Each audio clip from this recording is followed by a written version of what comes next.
I think the increasingly complex and hostile international environment is something that over the past year has occupied more of my time than one might have anticipated. And you can see that not just in the situation in Russia and Ukraine, but we've talked in the past in this forum about the risk posed by China's activities, Iran, and now most recently in the Middle East. In particular, the situation in the Red Sea is deeply concerning. As a maritime nation, we've always believed very strongly in free and open shipping lanes. That is now being threatened by malign actors, and it's just further evidence that the international picture is both complex and more challenging. And previously we, I think, may have taken many of these things for granted. It's clear that we can't, and we need to invest in our defence capability and strengthen our alliances to keep everyone at home safe and protect our economy too. Where is Russia-Ukraine in the ranking of the issues? I mean, very much uppermost in our minds. As we know, it's. I think we've been very clear that for Ukraine to be defeated is existential for Euro-Atlantic security, which is why we have been at the forefront of the response to Russia's aggression. I think Ukraine would rightly consider us one of their closest allies. We've stood shoulder to shoulder with them from the beginning of this crisis, but also been ahead of all our allies in providing particular capabilities at times that they most needed it, whether that's tanks or most recently long-range weapons, combat air training. Again, all evidence of the UK being a step ahead of everyone, leading the global conversation, and that we will continue to do that because this is existential for Euro-Atlantic security, that Russia cannot succeed in its efforts. What would be the consequence of Russia retaining illegally held territory for a long period?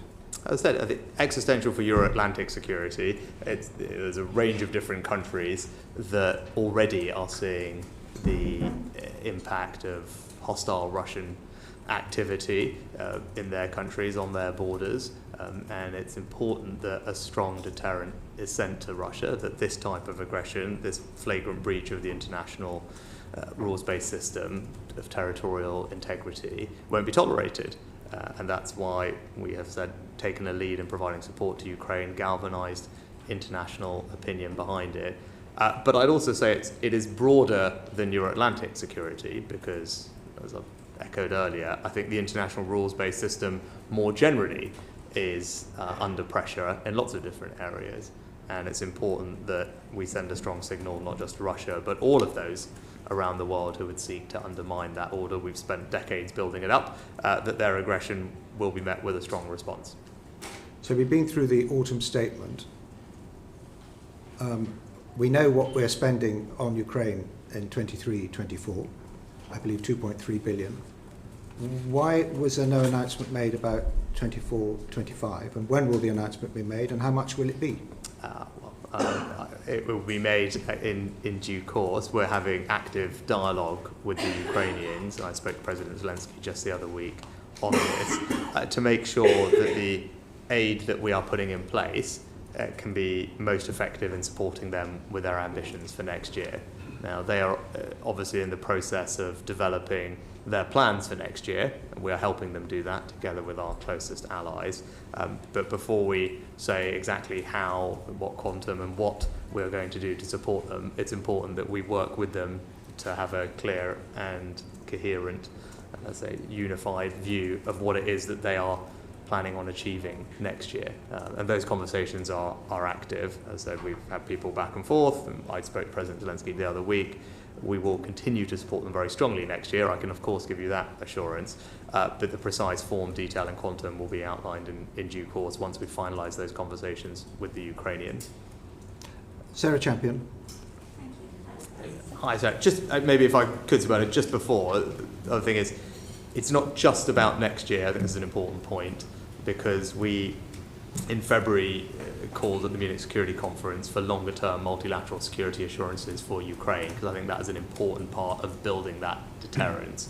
And many countries have signed that similar declaration, and we're also having conversations with Ukraine about how to broaden the support that we give them, not just militarily, but to bring them into the Euro-Atlantic family with other economic and assistance. So I think it is broader than just the military support, and we need to start thinking longer term, not just about 1 year at a time, in terms of a journey and a direction of travel. I think it's just an important point to make. Sarah, sorry. Ready? I'm interested. Do you consider yourself a leader on the global stage? I think others will make that determination. I'm very proud of the UK's leadership in multiple areas over the past 12 months. Ukraine being an obvious example. We were the leader to provide main battle tanks to Ukraine, first country to do that. I'm interested in you. Well, I stand here. Well, these are things that I have done on behalf of the UK. So again, at the end of the day, these are things we do as a country, as a government. But ultimately, I'm the one that takes the decisions. So we were the first country to provide main battle tanks, first country to provide long-range weapons, first country to provide training for combat air pilots. All of those have now been copied by other countries, rightly so, and we were the first country to call for multilateral long-term security assurances. Let me ask you... and that's just in the Ukraine space. Well, that's just in defence space, and I want to talk to you about development and humanitarian. I was just about to get onto that, so... Thank you. If I could ask my question. Great. Yemen is in the news again. What's not being commented on yet is, since 2015, Yemen is the world's worst humanitarian crisis. Despite this, you made successive cuts to their aid as Chancellor. And this year, you cut UK aid to Yemen to a third of what it was in 2019-20. As penholder of the UN Security Council and a country in such desperate need, do you now regret those cuts that you made? No. So when it comes to the aid budget... Right, sorry, your first answer was no, you don't. I don't regret the cuts to the overall aid budget, the decision I made as Chancellor that was actually approved by the House of Commons in a vote. Now, I appreciate the Labour Party opposed it. I guess the question for them is, and for everyone that opposed it, in fact, is where would they have £5 billion from? The question, Prime Minister, with respect, is do you regret that, cutting aid to one of the worst humanitarian crises on the planet? Yeah, so what I think is the right thing for the UK, given the fiscal situation that we face in recovering from the pandemic, that we reduced our aid budget from 0.7 to 0.5. I think that was the right thing to do. We remain, it's an important point, you asked about leadership, we remain one of the largest aid spenders anywhere in the world, both as an absolute amount, and we'll spend around £12 billion this year, but also as a percentage of GDP out of large economies. We are one of the largest contributors to individual funds, whether that's the Global Fund or indeed the Green Climate Fund. So across the board. I think this is the answer you gave to me 6 months ago in my last and the facts remain the same, they haven't changed.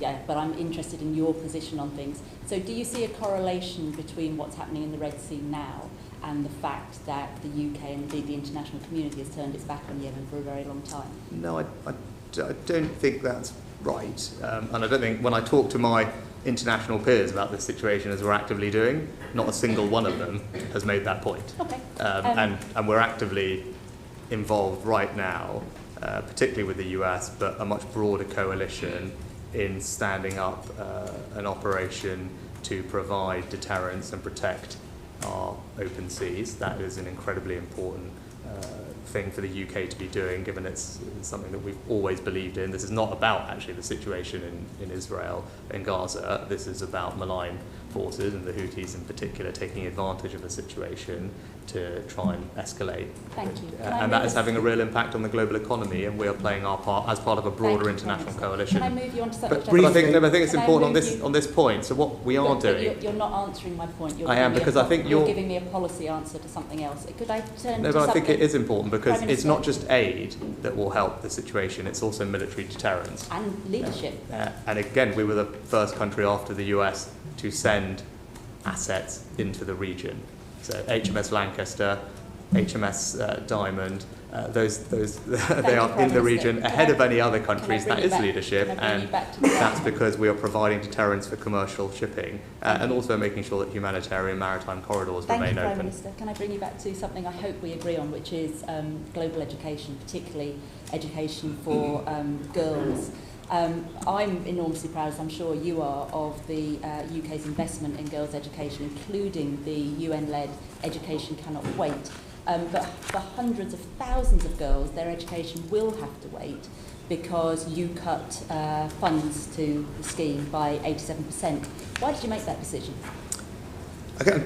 I think on all these questions of aid, I appreciate that you and others will disagree, but I thought it was the right thing, given the fiscal and economic situation that the UK faced, that we temporarily reduce the aid budget from 0.7 to 0.5. Now, obviously, that's going to have implications for lots of different projects. It's the choices that you're then making on things like girls' education. Well, I think it's not fair to separate, because if you accept that choice but then don't agree with any of the subsequent choices that flow from that decision, it's hard to say that those things are consistent. So I appreciate that you actually don't agree with the decision to reduce the aid budget. The Labour Party doesn't agree. I think that £5 billion is £5 billion that we need to spend on domestic priorities right now. Thank you. So I do think that is an important distinction. Now, if you disagree with that, that's completely fine. Thank you. We have to move on. Thank you for my final question. No, I'm sorry, we've run out of time. You've gone over already. I unfortunately, that's the Prime Minister not answering my questions. But so my last one, Prime Minister, is Gaza. We've all been appalled at the loss of civilian life. I am optimistic that the motion, watered down motion from the UN, the UK is going to sign up to it. Is that correct? It's our long-standing practice not to comment on our votes beforehand, especially when there's an active dialogue going on at the UN when negotiations are underway as we speak. But our position on this, and I'm sure we'll come to it, has been crystal clear about wanting this conflict not to last a moment longer than is necessary, and support Israel's right to defend itself, but that has to be done in accordance with international law. And again, you asked about leadership earlier. Again, we have taken a lead in providing more humanitarian aid into Gaza. Thank you, Prime Minister. Thank you. Alicia Cairns, Foreign Affairs Committee. Thank you, Chair. Thank you, Prime Minister. Can you update us on progress to get British hostages home from the terrorist group Hamas, who currently holds them? Yes, I mean, I think hopefully everyone will understand there's a limit to what I can say publicly about this, but what I can say is we are working day and night to secure their safe release. Now, that involves lots of conversations with lots of different people. We are doing that, and this is part of why we've had discussions in the past with different people's views on ceasefires and pauses. For us, those have to involve the release of hostages. And it's clear that the last one that we had of these was broken because Hamas stopped releasing hostages, including specifically women. I don't think that was right. When I last spoke to the Emir of Qatar, I commended them for their efforts, and we're in dialogue with them in particular about trying to restart that process and to secure the safe release of all hostages, but obviously British hostages. On the point of a ceasefire, your Foreign Secretary has used the phrase, and you have, a sustainable ceasefire. What are the conditions or criteria that need to be met for a sustainable ceasefire to be able to come into place? Yes, I think, look, it's important for us to ceasefire to be sustainable, it's absolutely right to ask what are those conditions so that it doesn't collapse. Look, there isn't a perfect formula for peace, right? But what I can say is that a ceasefire is clearly not going to last if hostages are still being held, and that was your first question. And also if Hamas, whose stated aim is to destroy Israel, is still able to operate in underground tunnels and launch rocket attacks into Israel. So I think those are important facets that we need to grapple with. And ahead of a permanent ceasefire, what we'd like to see are immediate and sustained humanitarian pauses which allow release of more hostages and more aid to enter Gaza.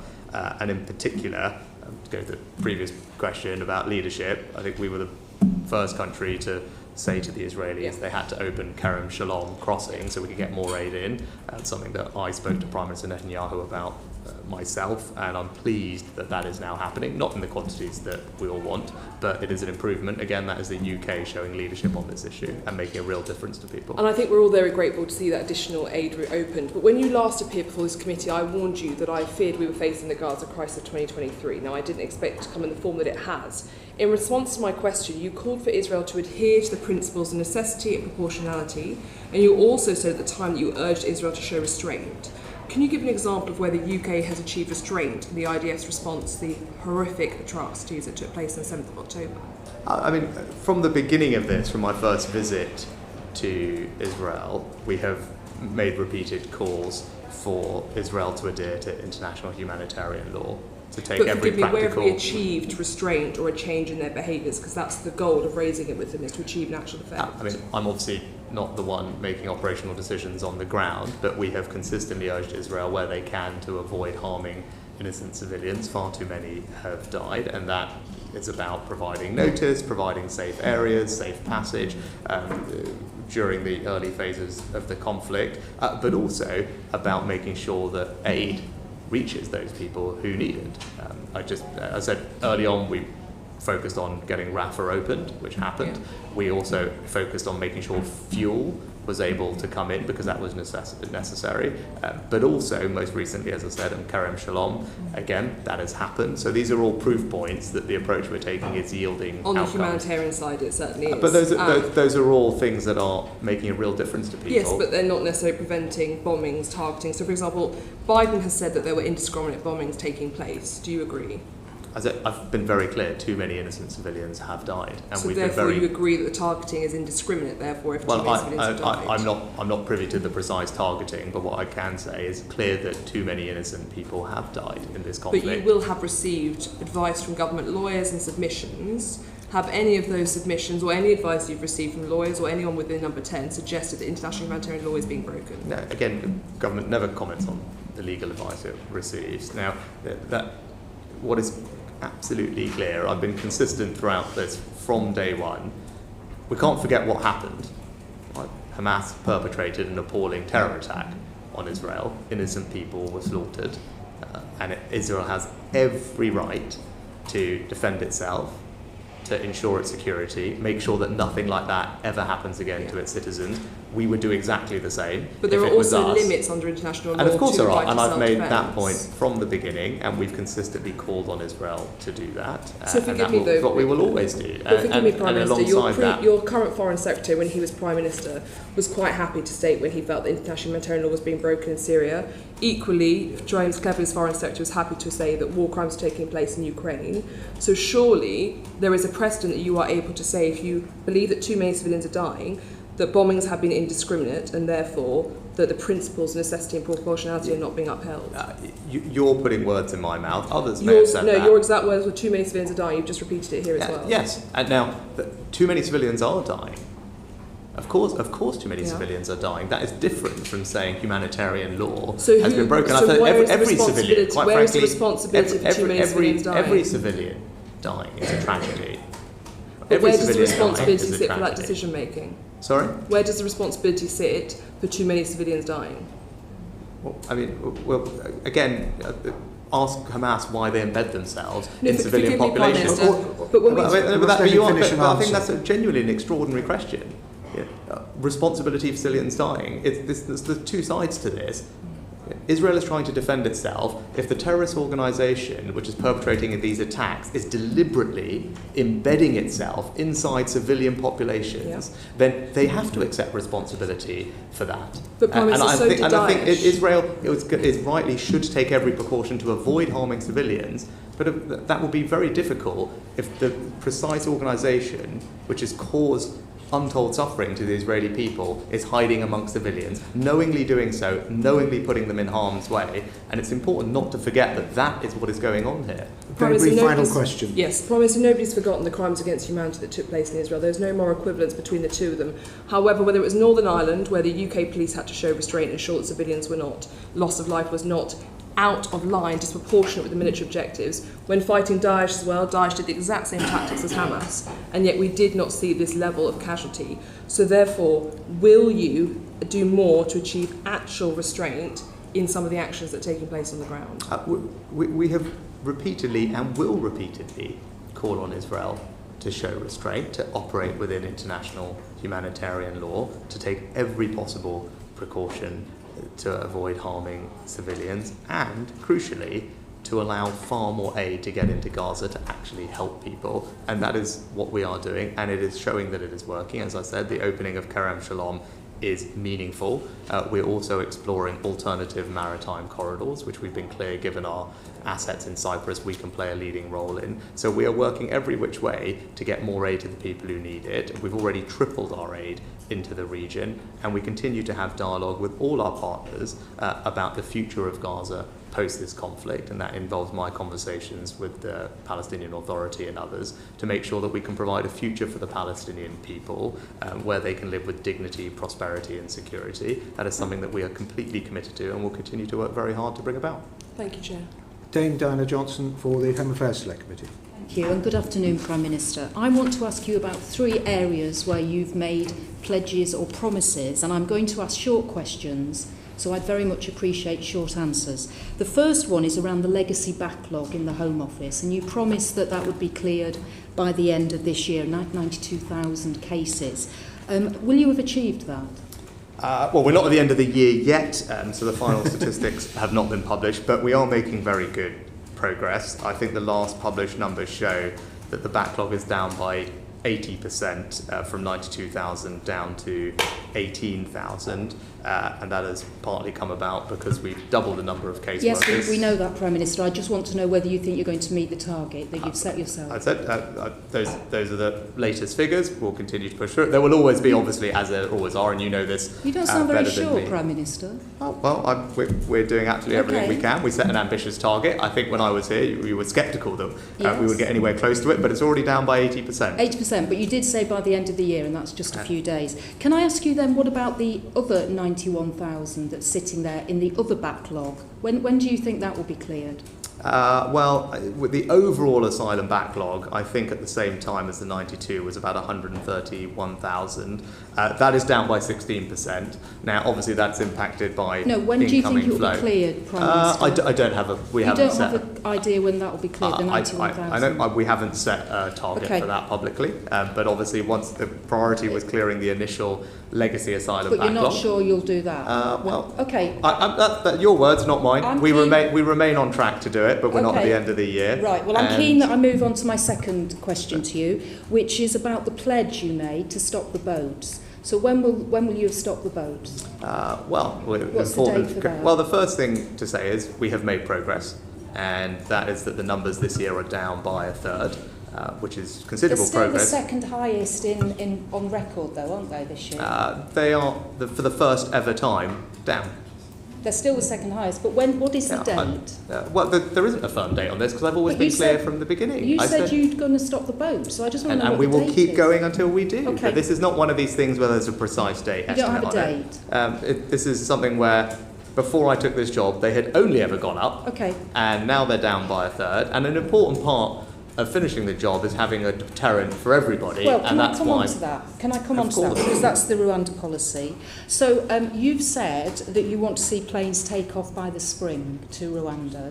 That's one of the things you've said. Now, I understand that no airline is willing to actually contract with government to remove people to Rwanda because of reputational damage. Is that correct? There isn't an airline that you've got lined up to remove people? I think we are, in terms of timing, I'd say I want to get flights off as soon as practically possible. You need some planes to do that. We do, but we also need to be able to pass the legislation through Parliament first. Right, but on the plane point, which I'm asking you specifically about, do you have an airline that's ready to go? I'm confident we will have the ability to send people to Rwanda. But you there don't are have many an airline. steps. You wouldn't expect me to comment on commercial conversations that are necessarily private, but I'm highly confident that we can operationalise the bill in all its aspects. Okay. That's not just about flights. There's many different steps that you need. But the legislation needs to get through Parliament first. Okay, so we're not and clear... as quickly as it passes, then we will work to operationalise the bill. Any airlines. Okay. The Migration and Economic Development Plan, which you signed up to when you were Chancellor, I think, with the then Home Secretary,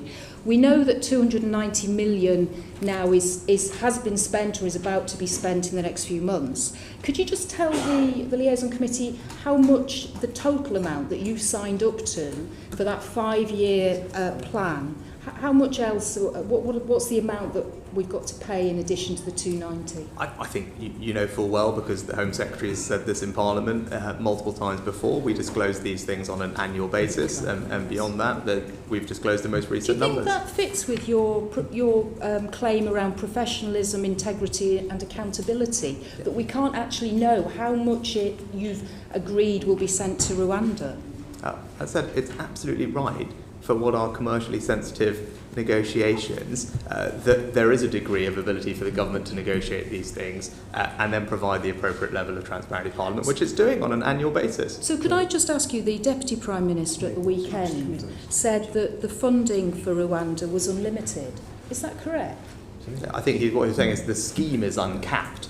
No, he said unlimited funding when he was pressed. I think it was on Times Radio. I'm not sure. I didn't hear that. I'm not sure what I recognise. But the scheme in itself is uncapped, so we have the ability to send multiple people there. Obviously, there will be a degree of volume payments as well as fixed cost, which is and is that the public £169,000 per person that it'll cost to send someone to Rwanda as the Home Affairs, the Home Office impact assessment put forward? I don't think that's an accurate characterisation of it, because what we don't know is the deterrent effect. Until the scheme has been operated, what we won't know is the final deterrent effect. Our belief is that there will be a significant deterrent effect, and that has to be compared. The cost of this scheme has to be compared against the counterfactual, where the costs are forecast to rise into the double-digit billions of pounds for the asylum system if the numbers continue to rise. Now, so this has to be compared to what that counterfactual... Last question. Can I just ask you on that point, does it worry you at all that the Permanent Secretary at the Home Office is still not willing to sign the Rwanda policy off because of the lack of value for money? That's absolutely not what they said. They said it was entirely proper to pursue this scheme. There was a ministerial direction. And if you read the letter, I can find you the quote. They actually were very clear that it was it's perfectly proper for the government to continue with this scheme at the time. No, because we're trying something that's never been done before. I understand that, Prime Minister. But I think the words they used were it was regular, proper and feasible for the Home Secretary to proceed with this policy in light of the illegal migration challenge that the UK is facing. It's a matter of record that a direction was required because we're doing something that hasn't been tried because before. There's no evidence it'll work. I think but by definition, when you're doing something that hasn't... Well, actually, no, I do challenge that. We do have evidence that deterrence works. And our Albania partnership is evidence. That's very different, Prime Minister. Not really. It's a returns agreement with a country which allows us to return the vast majority of people who arrive illegally. We have to move on. I'll just finish it. You said there's no evidence. We have a returns agreement with Albania that's returned 5,000 people this country. Not small boats. The numbers from Albania. Not small boats. All returns serve to build a deterrent. The number of arrivals from Albania is down by 90%. Thank you, Dame Diana. New returns agreement, record returns, arrivals down by 90%. Well, that's a pretty good indication that deterrence and returns works. Dame Meg Hillier. Well, returns are different to deterrents because that's an agreement, Prime Minister. The last Labour government was returning one person every 8 minutes at the end of the Parliament. How many people is this government returning? This government last year returned about just over 20,000 people in various different ways. Okay, so a little less than one every 8 minutes. Well, we can do the maths on that. But you talked about disclosing the cost of the Rwanda project, Prime Minister. And you have repeated the line that it must be disclosed on an annual basis. It is perfectly normal and within the normal accounting rules in terms of reporting to the Public Accounts Committee and the departmental committees, in this case the Home Affairs Select Committee, to report on projects on a different basis, especially something that's a flagship. This is a flagship policy of yours, Prime Minister. So producing information in the annual accounts, which is 15 months after the last £100 million payment was made to Rwanda, is not acceptable. What is the problem about just being open and honest about something you signed off as Chancellor that you're now championing as Prime Minister that's a 5-year programme? What's the secrecy? Because, as we've been very clear, it may well be that we want to have other conversations with other countries. Okay, which other countries are you thinking of having a conversation with? But again, it wouldn't be right to talk about these things if we're having private conversations with countries about potential alternatives to add to our Rwanda policy. We've always been clear that that is something that the government would like to Prime Minister, I've been on the Public Accounts Committee now for 12 years, and I'm aware of lots of things that are talked about as being commercially confidential, and then when we ask to see the papers, they're not at all. I cannot see, nor can other members of my committee, what is commercially confidential about this that won't be commercially confidential when the accounts are produced. There isn't an arbitrary timeline when something stops being commercially confidential and then does. And is no longer confidential. There is no reason to have a 15-month delay between payments being made. The only reason this money was revealed was because somebody in Rwanda, possibly inadvertently, we don't know, there's an inquiry going on, released it to the International Monetary Fund, which itself is instructive, is it not? I think we probably just have a different point of view on this. I think No, Prime Minister, can I be clear? I chair the Public Accounts Committee, a constitutional committee of over 160 years standing, cross-party with 5 parties on it. I'm not playing a party political point. This is a public accounting point. You have been a renowned Chancellor of the Exchequer, took us through COVID. I think you understand those rules very clearly. So can we just be really clear? Why are you not sharing with Parliament and the public the money being spent on the Rwanda scheme? It's a 5-year project. You signed it off as Chancellor. You must have been content then, despite you now having to pass legislation to operationalisation it. Why did you not think about asking those questions then? You must have been asking those questions. Why can't you share that money with the money with us? Again, there's a balance to be struck. There is annual transparency of these numbers to Parliament. I think that strikes Prime the right Minister, balance. it is not the normal transparency, Prime Minister, that is provided on other big projects, like, for example, High Speed 2, take one. I could give you many other examples. We were receiving 6 monthly reports laid to Parliament. That is the normal approach, and it is normal to negotiate this with the Public Accounts Committee on a routine basis. We do that regularly with other departments. Why? And it's a flagship policy of yours. What is there to hide? There should be nothing to hide. The scale of HS2 compared to this, obviously, just by order of magnitude, very different. I mean, phase 1 so it's of about the HS2 scale of the project. Again, all these things will be, there's an appropriate balance. I mean, HS2 was the single biggest project that the government is undertaking. The cost for phase 1, which we'll be aware of, well north of 40 Okay, well, I just make the final observation. Very, very different. The HS2 6-monthly reporting was because the counting officer agreed with the Public Accounts Committee on a method and frequency of reporting, and that is the normal thing that we often negotiate with departments. So I hope you could give some succour to the Home Office that if they do similar, they will have your full backing. Thank you. Maybe there will be some correspondence about this matter. But I think it's interesting you've suggested the government is in conversation with third countries. I didn't say that it was. I said that if it was, that would clearly be a reason that it would want to make sure it had the ability to conduct those conversations in private. Right. So Bill Cash for the European Scrutiny Committee. On that very question, Prime Minister, in Rome, you very rightly drew attention to the need to renegotiate what I would call the global Gordian knot of out-of-date EU, ECHR and international immigration laws, including EU retained law, which my European Scrutiny Committee is reporting on at this moment. From the position last month, I'm well aware that when I was in Madrid with the other European Scrutiny Committee chairmen, that they are actually tearing their hair out because, as I mentioned on second reading, they're having EU refugee quotas and compulsory fines imposed on them by majority vote. And, of course, we're not in that position because we're out of the EU and because of Brexit. So do you agree that if we have a long enough timetable, if you know what I mean, to be able to engage in proper discussions before the committee stage on the Rwanda bill, so that in line with what our own parliamentary sovereignty provides, our own laws, our own lawmaking via our own voters and our own courts applying explicit laws, particularly in respect of out-of-date international obligations, then we would have a massive Brexit dividend, because we could then lead internationally and at the same time have a bill which would fully work, which is an enormous opportunity for us to get it right. And if we get that right, then we will satisfy the national interest. That was a 2-minute question. You may have a 2-minute answer.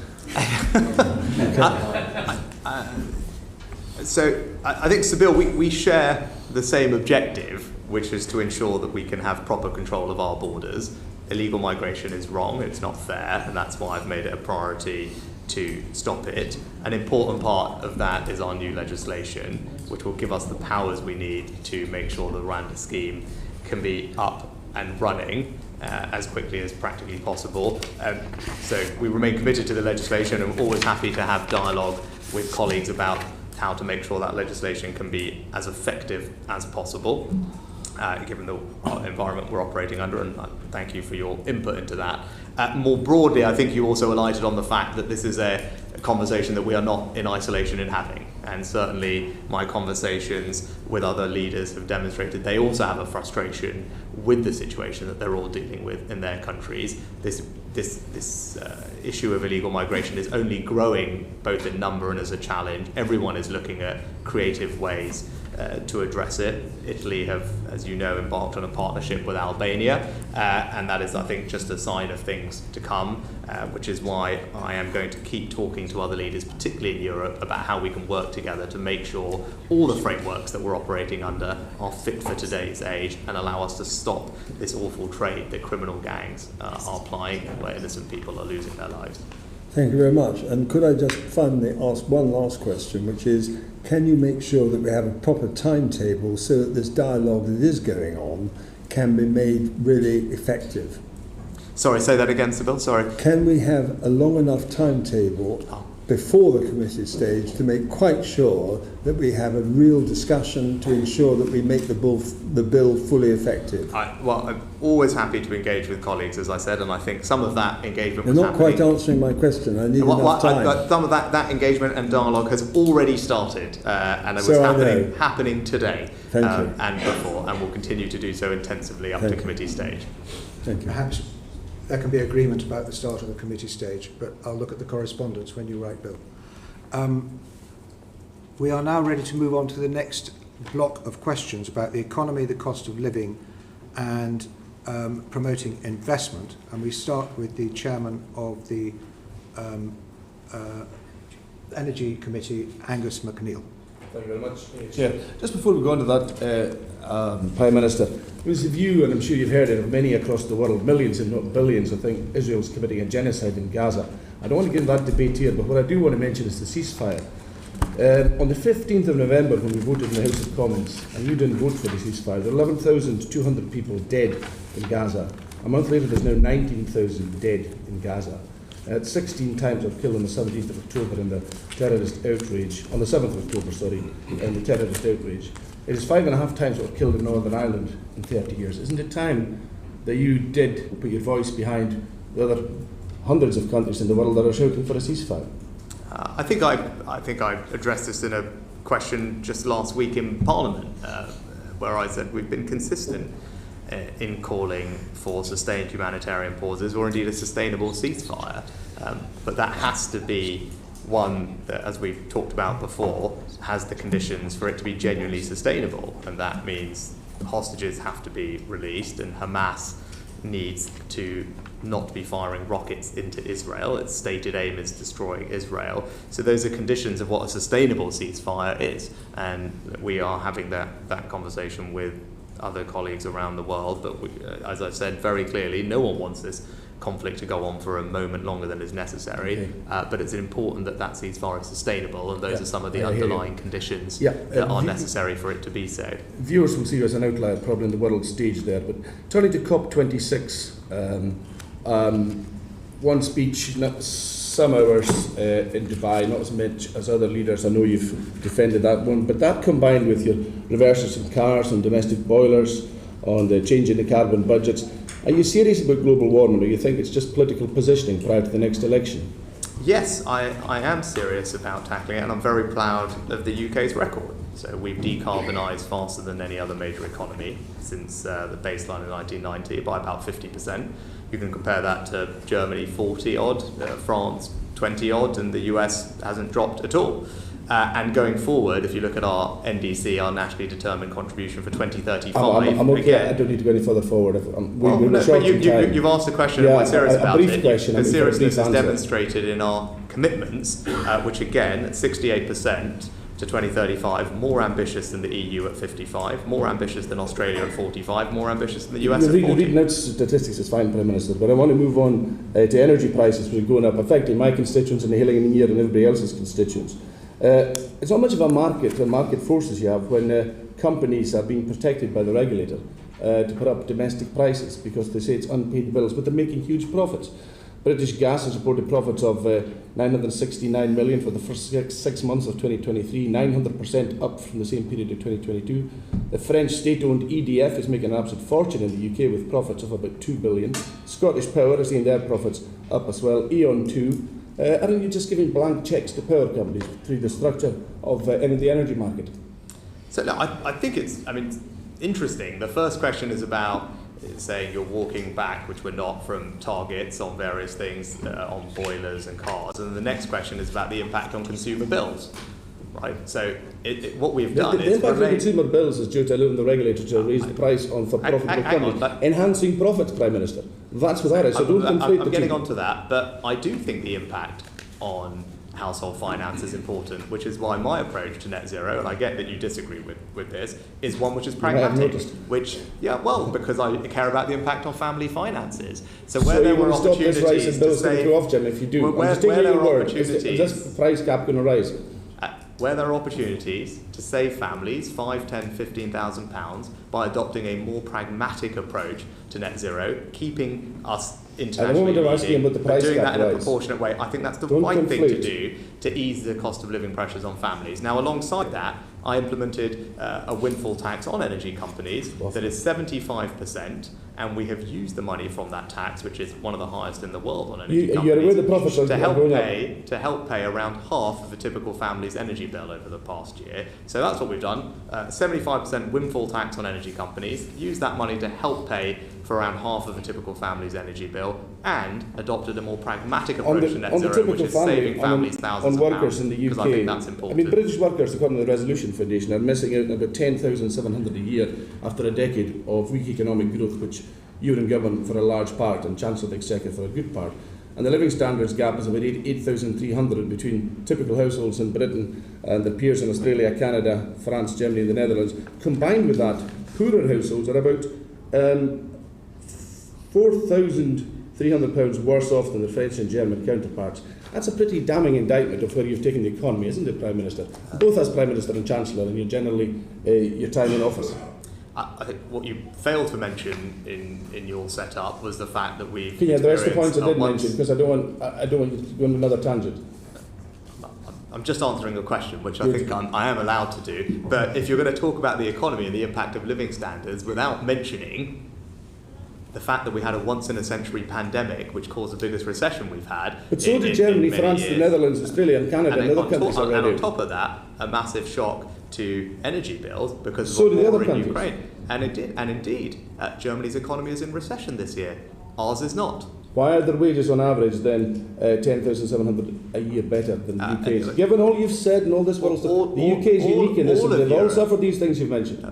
All of Europe has suffered a negative impact on their living standards. We're not alone in that, because all of Europe have seen their energy bills rise. So in all your stats, what you have to accept is if energy bills are going up across Europe, that's having an impact on everyone's bills across Europe. We're not alone in that. But what we have done is provide an enormous amount of support to people to help them get through it. And actually, again, in your international comparisons, we've had the fastest recovery from the pandemic out of any major European nation because of my track record and what the government did during the pandemic. Final point, Prime Minister.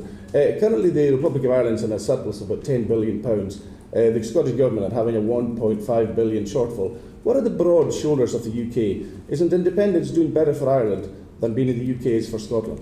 Well, I think the Scottish Government has received record funding from the UK government. Not as much as the Irish government, both the really, block independent. Again, if I just answer the question, both the block grant and the most recent autumn statement mean that the Scottish Government is receiving a record amount of money from the UK Government. On top of that, the UK Government is investing directly in Scottish communities through the Levelling Up Fund and other such areas. And the UK Government is now cutting taxes for Scottish families, kicking in January. Now, obviously, if the Scottish Government has chosen to make different choices, that's for them, but we're very clear that we want to cut taxes for Scottish families because that's how we can help them with the cost of living, and we're able to do that because we're managing the economy well. Liam Byrne for Business and Trade. Afternoon, Prime Minister. I just want to follow up some of those questions. So this Christmas we'll see sales of luxury cars and private jets and super yachts hit an all-time high. Yet food banks in my constituency are now running out of food. We've got homelessness at record levels, and last year 4 million people experienced destitution. Just tell us, do you ever lie awake at night worrying about the level of economic inequality in our country? No, I want to make sure that we can reduce economic inequality and spread opportunity, and I'm pleased that we are making progress on that. So here are the facts. Income inequality is lower today than it was in 2010. the number of people living in absolute poverty is lower, 1.7 million fewer people, and the number of people in low-paid work is the lowest on record. But you also know that wealth inequality is up. Okay. There are now 300,000 more children living in poverty. And if you take a step back, the top 1% in our country have multiplied their wealth by 31 times more than the wealth of everybody else. That doesn't sound like an economy that's working for everybody. Again, as I just said, there are 1.7 million fewer people living in absolute poverty today than there were in 2010. That includes hundreds of thousands of children. And when it comes to the progressivity of our tax system, again, it's more progressive today than it was in 2010, where the top 5% of taxpayers pay around half of all income tax from memory. So the tax system has become more progressive, so the most wealthy are bearing a bigger burden, and we are reducing inequality, reducing poverty because of the actions of this government. So why do we have the worst inequality of any major European economy? All I can tell you is I don't have the international comparisons, but I can tell you from the level that we inherited from the last Labour government, we have reduced income inequality, and that's a record that I'm proud of. But those are the facts. But wealth inequality has gone up, and there are 300,000 more children living in poverty after housing costs than there were a few years ago. I think we just have different numbers, because on my numbers there are 1.7 million fewer people living in absolute poverty, as do I, including hundreds of thousands fewer children. And when it comes to children, no one wants any child to grow up in poverty, of course. And the best way to ensure that that doesn't happen is to ensure that that child is growing up in a home where their parents are working, because a child growing up in a workless household is 5 times more likely to be living in poverty than one that isn't. And that's why all our reforms to welfare, to support people into work, improvements to the national living wage, will do an enormous amount to continue making sure that more children are lifted out of poverty, as well as our recent investment in the local housing allowance, of course, which is considerable support for those families with housing costs. But when we asked the public, around about £800 for those most vulnerable families were benefiting from the uplift that the Chancellor recently announced. So when we asked the public about the best way to tackle inequality, the answer, top of the list, is the tax system, which you just mentioned. You would agree that a tax system ought to be fair? I do. As I've said, we have a more progressive tax system today than the one we inherited in 2010, and where those with the broader shoulders are paying more than they did then. You believe in the principle that those with the broader shoulders should pay more? Of course I do. I believe in a progressive tax system, and that's what we've delivered. So at a time when 1 in 5 people are now set to pay 40% tax, is it not wrong that those who take their income in the form of investment income pay a rate of tax that is about half that?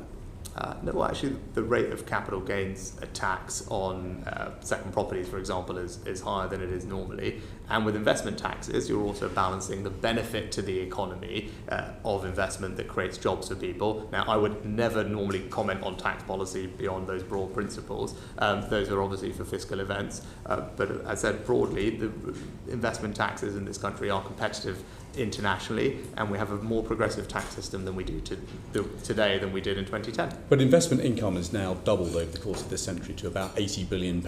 If you are a rich individual, maybe you're on a couple of million a year, when you file your tax return, you will be paying a tax rate of about 22%. That is much lower than 1 in 5 taxpayers today.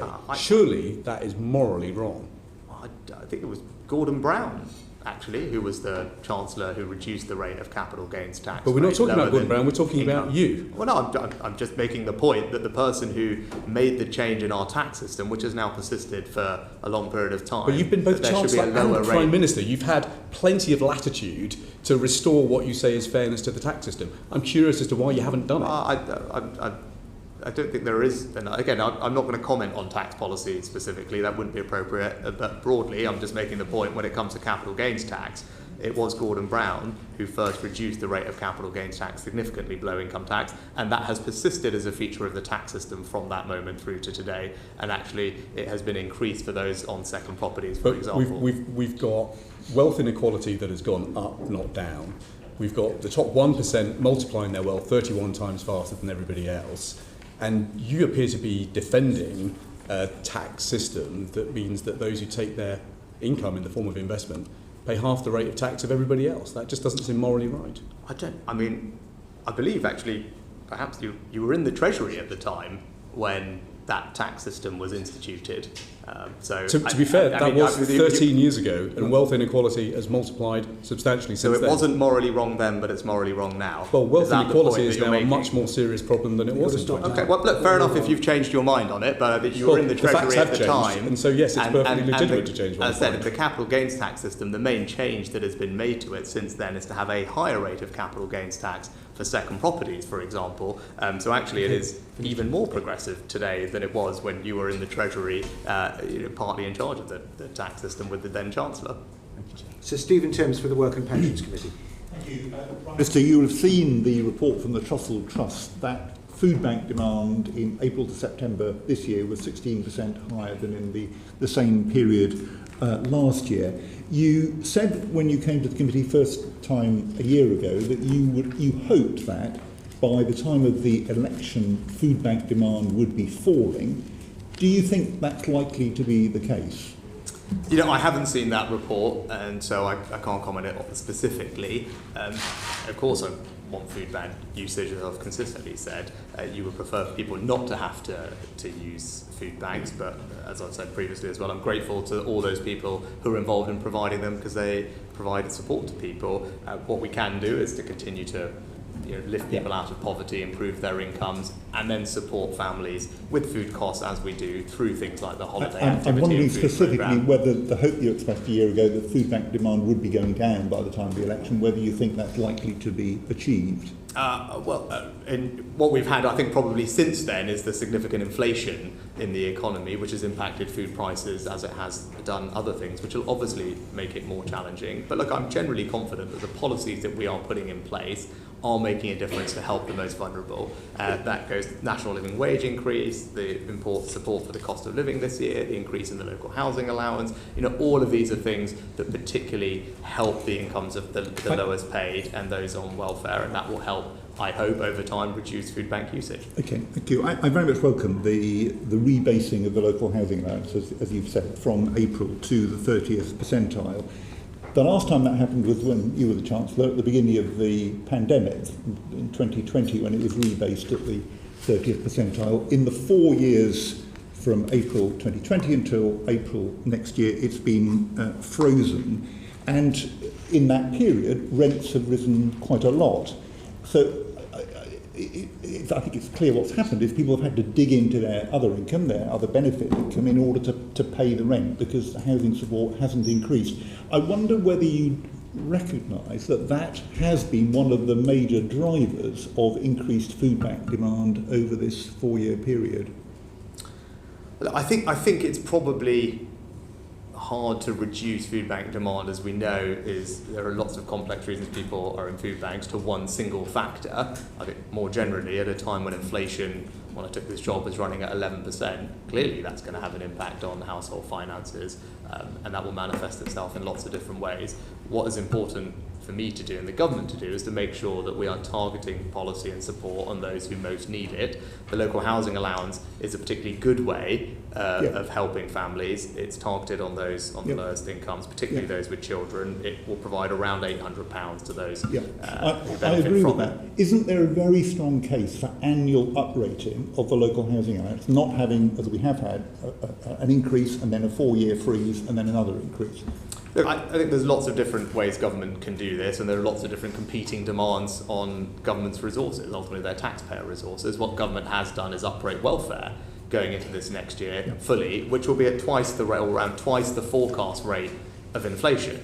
Right, so that is a significant uprating going into next year, well ahead of what forecast inflation is going to be. And again, people speculated about that, so the government has honoured that uprating in full. I said twice the rate of inflation, as well as this significant increase in the LHA. I think taken together, and the national living wage increase, these are all significant things that will help those on the lowest income. Can I simply ask you to look specific at LHA, because I think there is a very strong case for keeping it uprated rather than the 4-year freeze that we've had. At the start of the pandemic, you introduced the Household Support Fund, which has enabled local councils to provide a sort of last resort safety net for families with nowhere else to turn. We don't know at the moment whether that's going to be extended into the next financial year. I wonder whether you'd accept that there is a very strong case for extending it so that that very important safety net remains in place into the new financial year. Yeah. It wouldn't be right for me to comment on future fiscal events. I think that was introduced during an exceptional period. It was introduced during the pandemic and then extended during the significant spike in energy bills. It's important to remember the context has not historically been a permanent feature of the welfare system. And what we have done going into next year, as I said earlier, was increase all welfare payments by the full 6.7%, I think it is, in spite of forecast inflation next year being less than half of that. Yeah. Now that provides significant extra support to people. I mean, that works both ways, of course. At the times, the increase in benefits has been much less than the current rate of inflation. But you're right, you've stuck with a consistent formula. That's the right thing to do. I don't think it reflects particular credit on the government, but it's... I think it's rare that you have such a mismatch. And that's where... Well, there was a bigger mismatch the other way round a couple of years ago. I'm not. I mean, since I was Chancellor, we've consistently uprated welfare, and inflation has tended to, as I said, come in low, other than this past year when it's been higher, when we provided extra specific bespoke support. But what we do know now, again, things can change, going into next year, welfare will be uprated at twice the forecast rate of inflation. So that's just, whatever happened in the past is the past. From where we are today, next year, the change in people's welfare will be higher than the forecast change in inflation by quite a considerable margin. And I think it is worth that, together with the LHA increase, are quite significant amounts of extra support to those on the lowest incomes, rightly, because inflation is still higher than we would like it and things are difficult. So it's the right thing to do to focus on that, but I think it's worth just appreciating that those two things together are quite significant support. Okay, thank you very much indeed, Sir Stephen. Caroline Noakes for the Equalities Committee. Thank you, Sir Bernard. I want to ask you, Prime Minister, about the cost of living crisis and its impact on women. We know in a financial crisis that the risk of domestic abuse increases. Has the government put in place enough practical steps to help victims of domestic abuse? I very much hope so, because it is uppermost in our mind, and if you or others have suggestions on what we can do, I'd be very happy to hear them. It was always a priority for me as Chancellor at various fiscal events to provide funding for various different domestic violence initiatives to help reduce it and support those who are victims of it. And the Chancellor continued that most recently in the autumn statement with an additional £10 million of funding to help tackle both the economic impacts of domestic abuse, but also more investment into the flexible fund, which you'll be familiar with, provides support to those who need it. So the Flea Fund, which I very much welcome, is capped at £300,000. Now look, it's a pilot, I accept it's a pilot, but do you think that's going to help enough individual victims who might wish to leave an abusive partner? I mean, as you say, it is a pilot fund. My understanding is we'll be providing quite a significant uplift in the funding for it in the autumn statement, as well as various other things that already exist, which you'll also be familiar with. I think the other thing we're doing, which again is something that has been called for, is making changes to the child maintenance support system to make sure that people can request a switch to the collective pay methodology or means of collection, which was, I think, an important innovation. The government's committed to accepting, I think, almost all of the recommendations of the independent report about how we can improve the working of the CMS system for domestic abuse victims. I'm glad you've moved on to the CMS. We heard at the Women and Equalities Questions Committee the week before last that the CMS is still not using all of the powers at its disposal to collect payments from non-paying parents, particularly the removal of passports, where none have been removed in the last 12 months. Should the CMS be doing better on that? Well, I don't have the figures to hand, but I tend to agree with you. They should be using all the powers that they have to go after people who are reneging on their commitments to their children and their former partners. That's not right. It's not acceptable. And if the CMS have those powers, they should use them. The collect and pay request was a big request that I believe is now implemented, but I'll very happily look at areas where we could do more if powers are not being used, where they could make a difference to people. So the government response to Samantha Callan's review into CMS and domestic abuse, and the response was published back in July, still says that it wishes to progress the recommendations strongly. Are we likely to get any sort of time scales on that? Yeah, I'm happy to get back to you. I mean, so that remains our overall view of the recommendations. We've accepted, I think, almost all of them, and we are committed to taking them forward as soon as practically possible. I'll happily go through and make sure that we're doing it as genuinely quickly as we can, because I completely agree with you about the importance of this. People who are in this situation deserve all our support, and people walking away from their commitments should be pursued with all the means that we have. So 84% of lone parents are women, and yet all we're getting on the Callan review is we accept the recommendations, we're going to progress them strongly. I think it's really important that there is some sort of timetable set so that those lone parents can know that they are going to be supported. Could I just move on to the issue of collect and pay? We've heard evidence in the committee and indeed from constituents that collect and pay cannot be used if the individual non-paying parent is not traceable via an address, even when the government, the CMS, has bank details, because they can't write a letter informing the individual that they're going to change to collect and pay. Shouldn't it be possible to do so? I'll be completely honest, I will have to get back to you on that, and I will happily do that, because the broad thrust of what we're trying to do is make it easy for parents to request collect and pay where there is any evidence of domestic abuse against any of the partners involved. That is the aspiration, that is the thrust of what we're trying to do, but on that point of detail I'll have to get back to you if that's okay. And just a final... I'll very happily look into it, because I think we are in agreement about what we're trying to achieve. Absolutely. Here. We know that the average age of a female carer is between 55 and 59 years old. And I love this figure. 350 million hours, I'm familiar with the number 350 million, hours of unpaid care are done every single year, 59% of which is done by women. Is it fair to say that without the unpaid labour of women, the entire system would collapse? Yeah, you are right. Our unpaid carers do an extraordinary job, and they deserve all our thanks. The DWP appointed, I think earlier this year, Helen Tomlinson specifically to help women over 50 back into work. What evaluation is being done of how successful that's been? I don't know precisely, but I'm happy to get back to you. But more generally, the thrust of policy at DWP, supported by the Chancellor, is to support those to be able to either come back or enter the labour market. We've seen a particular drop-off post-pandemic in the over 50s. The Chancellor has talked about this a lot, so we're investing far more in DWP, over £2.5 billion, in a range of different initiatives to support people back in. I think there's the midlife MOT and various other initiatives, but my sense is they are relatively early in their rollout, so I'm not sure if there will be a formal evaluation that's been done yet, but I'm happy to check and get back to you. Can I give a formal evaluation of the Minister for Social Mobility, Work, Disabled People, and it seems everything else in the DWP? I think she's done an amazing job, and I think that she's absolutely the right appointment for that role. Is it not a little bit shameful that she's still doing that at Parliamentary Undersecretary role and doesn't have the heft of being a Minister of State? Her predecessor, Tom Pursglove, said that he needed to get grip across government to make sure that disability champions were working effectively. Doesn't MIMS deserve that same recognition?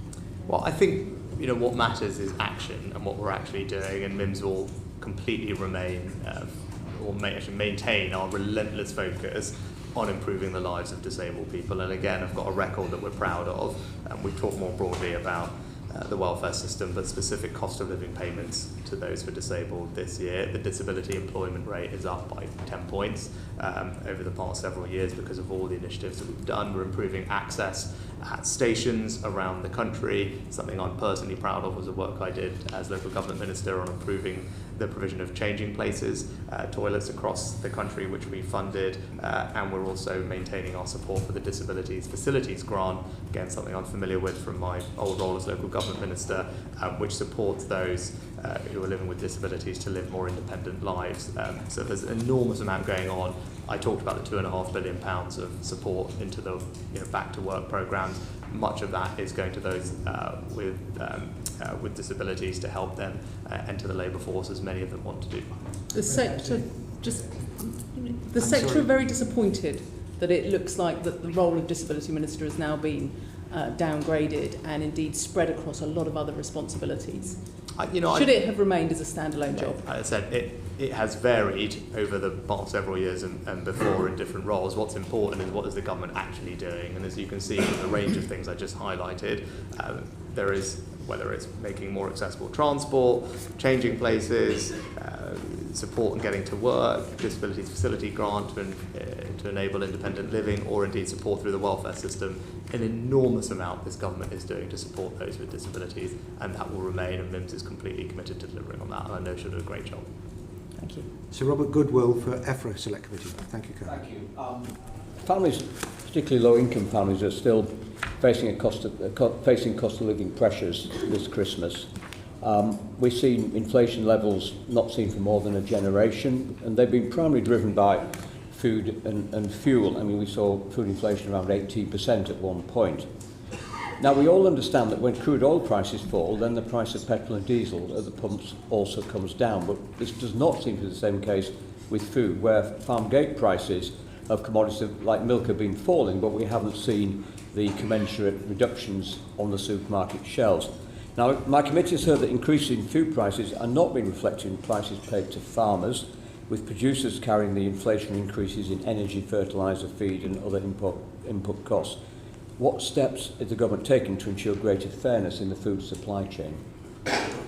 Well, farmers should absolutely be paid a fair price for their produce. I know Robert and I will completely agree on that, and that's why the government previously established the Grocery Code Adjudicator, and it's important that the Grocery Code Adjudicator does its job, which is to enforce the code of practice, which has been set up with the big retailers to ensure fairness through the supply chain. There was a review of it earlier this year, and it is doing and can now do specific interventions in the various subsectors, eggs, dairy and others that you mentioned, but we're cognizant of the pressures on farmers, which is why we also removed the tariff, the 25% tariff on maize imports to help with animal feed costs as well, because I know it's a challenging time. And we all understand that supermarkets are very powerful. 65% of the market is controlled by the biggest four supermarkets, and we've heard in our committee that producers are often frightened, reluctant to speak out about abusive practices. The adjudicator only looks at the relationship those who directly deal with supermarkets are concerned. Do you think we should maybe give more powers to the Groceries Code Adjudicator to look through the whole supply chain rather than just at those that deal directly with supermarkets? Well, it has just been reviewed this year, and I think was broadly found to be working well. I think obviously it has the ability to fine retailers up to 1% of turnover, which is a significant deterrent, I think. And I think what is more pressing is that it uses the existing powers that it has under the Agricultural Act to make sure it can go into the subsectors, as I mentioned, so specifically dairy, pork, eggs, horticulture, and the DEFRA ministers are able to use those powers to ensure that those supply chains are working properly. So I'd like to see those powers being used. I'd like to see those supply chains working properly, because as I completely agree with you, farmers deserve a fair price for their produce, and if that's not happening, we should be doing everything we can to make sure that it is. So why haven't we seen the price of food on the supermarket shelves falling when farm gate prices have been falling? Now, I think you'll know better than me that there is often a lag because of contracting and other things. Now, I'm not privy to the individual contracting, but where we've seen practices in other areas which we haven't liked, for example, the CMA's investigation of fuel prices and road watch, the government and regulators have acted. The CMA this year, as you'll be familiar, has looked at the operation of the grocery market. So this is something that it is looking at actively more generally. And I think between the GCA and the CMA, we do have two bodies who are very cognizant of the issues and keeping rightly a close eye on them. And if there was something that was found not to be working properly, I think all of us would want to make sure that they sought action to correct it. Thank you. Thank you. Thank you. Dame Caroline Dinage on DCMS. Minister, the Association of International Retail told my committee that the absence of tax-free shopping for overseas visitors means the UK economy could be missing out on as much as £12 billion in lost spending. Now there's evidence of that level of economic harm. Should the Chancellor look at this again? I hope you'll forgive me for not commenting on specific tax policy in the committee. That would be obviously a matter for the Chancellor.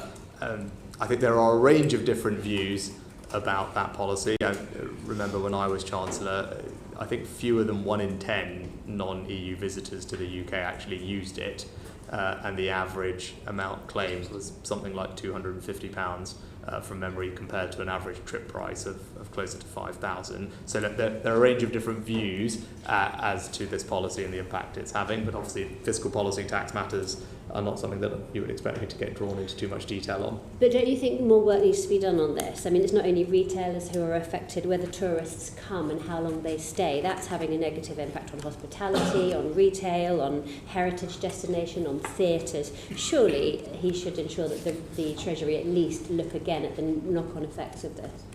Again, you wouldn't. I think the Chancellor's already said he's always open to getting people's submissions, thoughts, research and evidence in a general sense, so I kind of refer you to his remarks. But more generally, I agree with you about the importance of supporting tourism, and that's why the government this year has invested more in our various tourism initiatives to take advantage of the fact that things like the Coronation, Eurovision, the Open were all happening. I think Visit Britain had extra funding for a £9 million international marketing campaign this year to support the tourism industry, and I agree with you, it has knock-on effects in all those sectors, which are also getting government support through the 75% discount on business rates for this next coming financial year, which will help all of those, particularly small businesses up and down the country. But since we left the EU, it's less attractive for overseas shoppers, it's more complex for overseas workers in tourism and hospitality, it's more challenging for overseas school groups to bring tourists over here. I just don't remember one of the selling points of Brexit freedoms, meaning that it would make our tourism industry less competitive. Do you? Well, I'm not sure I completely agree. Now, look, obviously, things are going to be different after we left the EU. At no point kind of reprising all those debates, but this remains an incredibly attractive country to visit. Part of that is the flexibility and ease of people using the visa regime. And actually, on that, we rank incredibly favourably if you benchmark to most European countries to how they do their visa regime for visitors from the Middle East or indeed from Asia. I think our visa regime is far easier to use for those visitors, provides more flexibility than most of our European competitors. And that is something that particularly when I was recently in the Gulf, was remarked on and welcomed, because we're ahead of all our European neighbours and allies in providing that level of flexibility and ease for people to visit here. Well, I think the hospitality industry would beg to differ. They're really struggling to get people over to spend their money over here to work in the industry. And I think what the culture, media and sports sectors are struggling to understand is to what extent Brexit could in any way be supporting them. You know, it's less attractive for overseas visitors to come here and spend their money. It's harder for UK performers to go to the EU and tour. And there's a haulage industry which used to be a massive employer in the UK that's undermined now by these cabotage restrictions. So what actual plans does the Prime Minister have to ensure any of our culture, media and sport sectors can begin to see any of the upsides of Brexit? That's a broad thing. I mean, our cultural sector, more generally, and our creative industries are enjoying one of the biggest booms that they've experienced because of the government's policy in supporting them. The theatre tax relief being an example, our film tax relief, have led to record investment in our creative industries. It is booming in terms of the investment in studio space, post-production space. We are far outpacing all our European neighbours in terms of attracting that investment and growing the industry. I'll be hosting a reception for them just this evening, in fact, where they'll be celebrating all their success. So actually, when it comes to the creative industries more broadly defined, actually I think we're doing an incredibly good job, and rightly so, because they contribute a huge amount, not just to our cultural fabric and our society, but also to the economy. And I think the tax policies and other policies we've got in place are working in attracting that investment and creating jobs. So if we look at our theatres and our cultural industries more broadly, I wonder to what extent the government really value and understand the global economic impact of them. Is it just about how they make us feel, or do we really understand the global economic impact? Let's take the National Theatre, for example. It's exports. I know the Prime Minister helped them celebrate their 60th birthday at Downing Street earlier this year. They export globally. Productions like Warhorse, reach a global audience. Around about 17.5 million people a year are reached by that great British export. But they are operating despite underinvestment in their infrastructure rather than with the benefit of infrastructure investment. Do you understand how much that's risking both their sort of economic and their reputational damage by not investing in it? So I think, actually, Karen, you and I spoke at an event at the National Theatre some years ago to celebrate the success of the Cultural Recovery Fund. So hopefully that gives you reassurance about my personal commitment to the sector. And I agree with you, it's not just about how it makes us feel, and that's why when I was talking about the creative industries in my previous answer, I specifically said it's about their contribution to the economy as well, and because they are an economic powerhouse for the UK, they're one of our big global growth industries where we are genuinely world-class at, so we can't ever forget about the economic contribution. I completely agree with that. And then with regard to the national, I think it is the third largest recipient of Arts Council England funding. It also benefits quite considerably to the tune of millions of pounds from the theatre tax relief that the Chancellor and I introduced, or the Chancellor improved, as well as the support they got through the Cultural Recovery Fund. That's on them specifically from ACE. I know there are some questions on the capital side, and the Cultural Secretary recently met with the ED from the National Theatre to discuss that, but broadly there is a public bodies infrastructure fund that DCMS have, which is investing hundreds of millions of pounds. I think I created it when I was Chancellor, and it's been topped up since. Things like National Museums, British Library and others benefit from that capital funding. Thank you very much indeed. Ian Stewart for the Transport Committee. Thank you. I'd like to start with the long-term future of the rail industry. The King's speech included the draft rail reform bill, and my committee will expedite its parliamentary scrutiny. But it's unlikely to become law this side of the election, and possibly not for a little while after that. In the interim, what's the government doing to help operators to grow revenue and passenger numbers and close the revenue gap? Yeah, I think the rail industry received unprecedented support from the government during the pandemic, to the tune of tens of billions of pounds to keep things running, to support jobs and maintain the network. And obviously, COVID has changed travel patterns considerably. It's right that the industry responds to that, and there's no sustainable future for it unless it does respond to changed travel patterns. None of this is helped by industrial action, which you'll be very familiar with. That is a significant barrier to forward progress being made. And the government, for its part, is, with the decision on HS2, making quite a significant change in how we allocate funding going forward to support the types of transport that people are using more often, more regularly.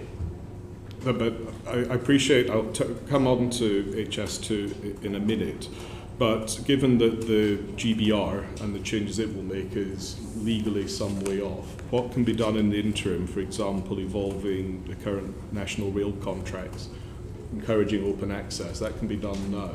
Yes. Are you engaging with rail operators to make that happen? Yeah, the Transport Secretary, look, we shouldn't wait for legislation to ensure greater sustainability of the rail networks. I completely agree with the sentiment. So the Transport Secretary is, as is the Rail Minister, in regular dialogue with industry partners about ways we can increase and improve sustainability and resilience of the rail network. An important part of that in the immediate future is industrial action, because that's having an enormous impact on the revenues of the network, and that is perhaps the biggest thing that could change in the short term to improve the financial sustainability of the rail network is no industrial action, which I would call very strongly on those unions who, not all of them, because many of them have now reached settlement with their operators, which is very welcome, but obviously there are some that are still going on strike, and that is damaging the sustainability of the rail network that we have in this country.